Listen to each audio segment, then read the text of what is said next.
Bienvenue sur la chaîne Commentaires et Dissertations.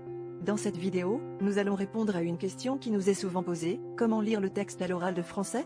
Avant de commencer, comme toujours, abonne-toi si ce n'est pas encore fait, mets un pouce vers le haut si ce type de sujet t'intéresse et t'aide dans ton travail et poste tes questions en commentaire. Merci. Sans plus tarder, on commence. En quoi consiste la lecture du texte à l'oral de français? D'abord, le candidat débute la lecture du texte dès qu'il a annoncé son projet de lecture. Or, ce travail de lecture est bref. Il ne dure que 2 minutes. Il est évalué sur 2 points. Bien entendu, cette épreuve ne durant que 2 minutes, il n'est pas possible de faire une lecture exhaustive du texte. Le but n'est pas de lire très vite mais de mettre en valeur la partie que l'on a le temps de mettre en voix. Comment cette lecture du texte doit-elle être effectuée? Le candidat doit faire une lecture juste, pertinente, et expressive.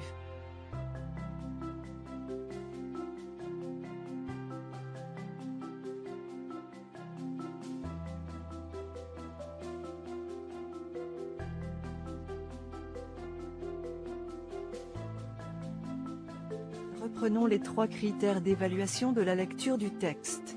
D'abord, qu'est-ce qu'une lecture juste? Il s'agit de respecter le texte tel qu'il est rédigé par l'auteur. Cela suppose de ne pas modifier les mots écrits dans le texte en question. Ensuite, il convient de respecter la ponctuation utilisée par l'auteur.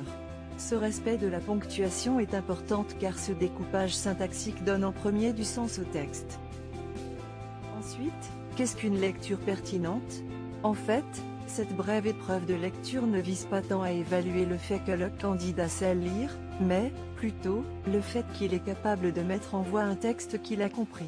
Autrement dit, ta lecture à voix haute reflète ou non ta compréhension du texte.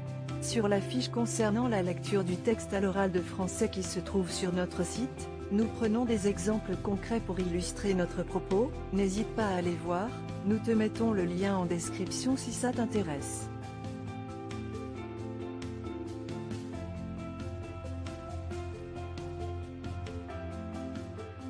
Enfin, qu'attend-on d'une lecture expressive? Elle consiste, comme on te le répète certainement depuis l'école primaire, à mettre le ton. En d'autres termes, tu dois donner une intention à ta lecture. Pour ce faire, tu dois respecter la ponctuation et faire monter la voix quand il y a une exclamation et, au contraire, faire descendre ta voix quand tu lis une phrase qui se termine par un point. Attention, les candidats pensent parfois qu'il faut changer de voix quand on change de personnage. Ce n'est pas ce qui est attendu. L'oral de français ne vise pas à mettre en valeur votre capacité à jouer la comédie mais simplement à mettre en valeur la forme du texte, sa tonalité. Nous arrivons au terme de cette vidéo, n'hésite pas à aller sur le site pour voir des exemples concrets de mise en application, tu trouveras le lien dans les notes de cette vidéo. Merci d'avoir regardé cette vidéo, à bientôt sur cette chaîne et en attendant, nous te laissons avec une autre vidéo.